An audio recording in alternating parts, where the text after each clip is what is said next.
A story we're keeping an eye on, the possibility that Russia will use nuclear weapons to resolve the conflict with Ukraine. President Biden says Russian leader Vladimir Putin is serious about the threat. M. Nguyen reports.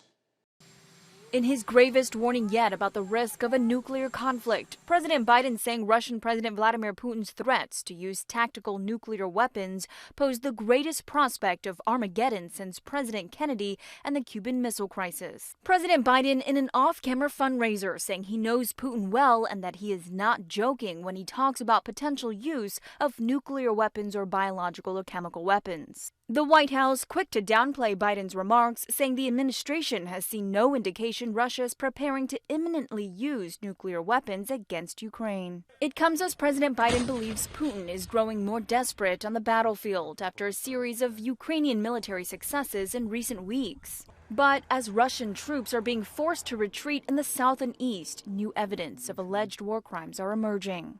In a basement in the eastern village of Pisky-Redkivsky, Ukrainians say they were beaten and shot. Just miles away, a torture pit buried in a shallow grave where two bodies were found handcuffed. In Yampil, Ukrainian soldiers on the hunt for fleeing Russian troops. A lot of weapons, they stay here. A lot of weapons. They left behind.